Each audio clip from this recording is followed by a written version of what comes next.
and welcome back to my channel. My name is Lauren, and if you've never seen my face before and you would like to subscribe to my channel, make sure to subscribe right down below.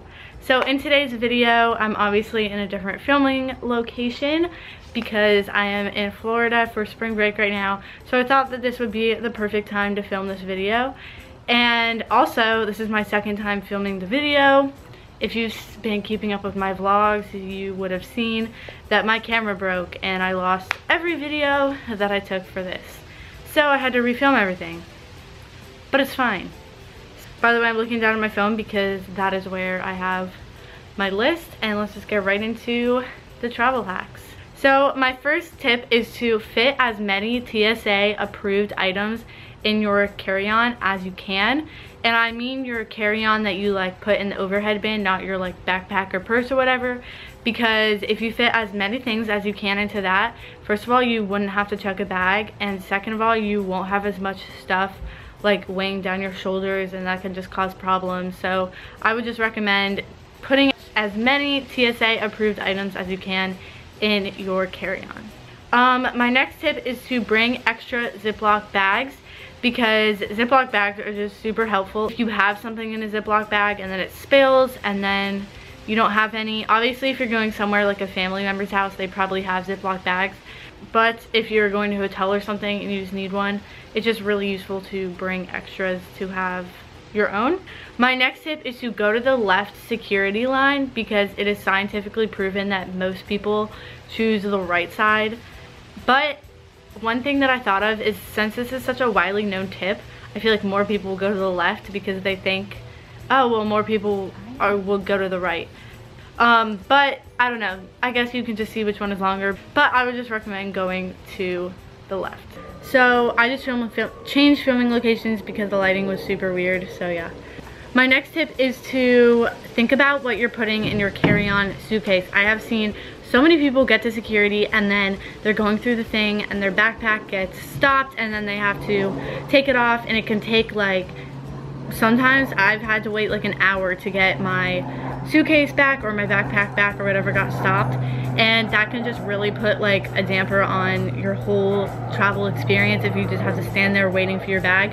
So just really think about what you're putting in your carry-on and make sure that there's no liquids, no sharp objects or anything like that, and then there's a good chance you won't get stopped. Well, these are kind of two together. Bring a light sweater and dress in layers. If you bring a light sweater / dress in layers, you will be so much more comfortable, because a lot of times airports, especially if you're somewhere warm or you're traveling from somewhere warm to somewhere cold, or vice versa, the airport can be really cold and then really warm, and then the airplane can be really cold. So I would just recommend dressing in layers, so that if for some reason the airplane is really hot, you won't be super uncomfortable if you're like just wearing a sweatshirt. My next tip is to wear your heaviest items, because this will save so much space in your suitcase. So if you have like a really big jacket or something, wear that to the airport. If you have sneakers, and if you're packing sneakers and flip-flops, wear your sneakers and you will save so much space in your backpack. My next tip is to, in your carry-on, bring a portable charger, all of your electronic chargers, and the charger for your portable charger, because a lot of times in airports they have like those charging stations, and if you don't want to leave your phone at one of those charging stations, you can just put your portable charger there and then it will charge up fully, and then it's not as stressful as like leaving your phone there. And then once you get on the plane, you can have that, and then you can charge all of your electronics using your portable charger.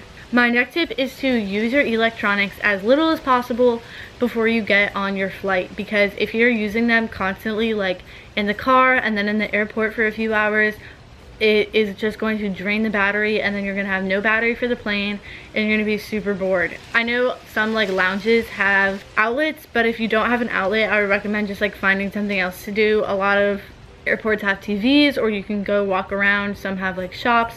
Just do something so you're not just sitting on your electronics, because that's just gonna drain the battery and you're gonna have nothing to do on the flight.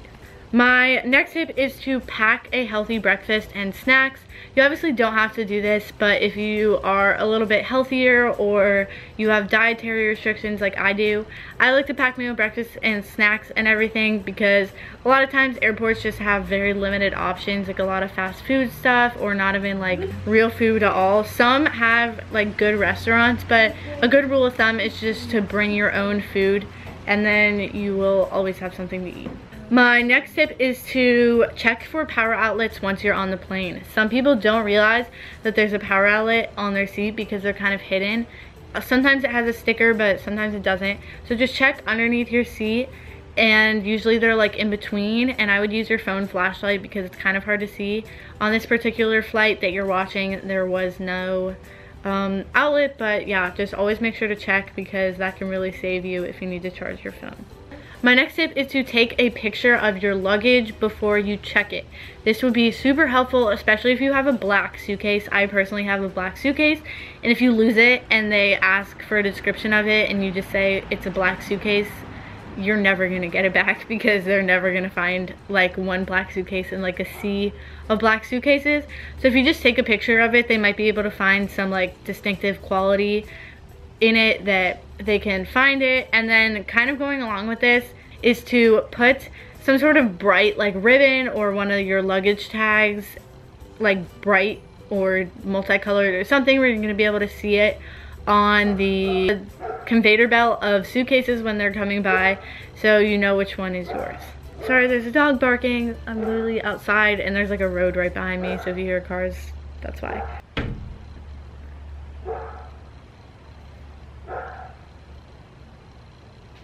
My next tip is to use packing cubes. Packing cubes literally saved my life. They are the most useful thing ever. I had my doubts about them. I didn't know if it was actually going to save space, and they totally did. So definitely would recommend using packing cubes because it saves so much space because everything is just kind of compressed into like a little square, and you can like easily stack them and get a bunch of them. So definitely would recommend using packing cubes.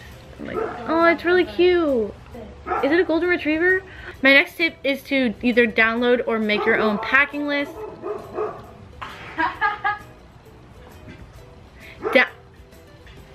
Download. Oh my god. Oh my god. Is someone gonna bring this dog inside? I'm literally gonna talk as fast as I can before the dog barks. My next tip is to download or make your own packing list. There's so many times where I have been packing and then I check my packing list and realize I forgot something super important and wouldn't have remembered it unless it was on my packing list.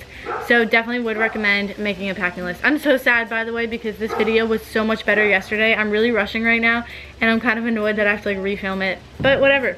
My next tip is to use travel size products, and this is kind of an obvious one, but I'm talking more about makeup products because a lot of people feel the need to bring their full size like high-end products, but especially if you're only going away for like a week or so or even a weekend, you can just bring, like, I know at Sephora they give away for the rewards program like the little travel size ones or the little like tester ones, so you can bring those. I personally brought like a ton of those on this trip. I subscribe to Ipsy, so I get a lot of little travel size products, and a lot of times the quality isn't even that bad. It could be pretty similar to your high-end products, and it doesn't even matter because it saves a lot of space in your makeup bag. My next tip is to bring a multiple port charger.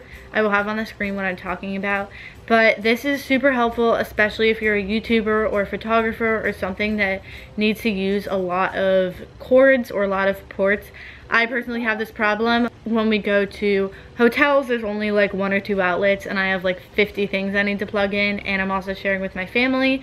So this only takes up 1 outlet, and it just has like 5 or 6 plugs that you can plug in, and it is super useful. So yeah, thank you guys so much for watching today's video. If you enjoyed today's video and you'd like to subscribe to my channel, make sure to subscribe right down below. Also make sure to turn on my post notifications. I post a new video every single Sunday, and I'm currently uploading spring break vlogs, and I will have quite a few of those. So yeah, make sure to stay tuned for more coming. So yeah, thank you guys so much for watching, and I'll see you in next week's video.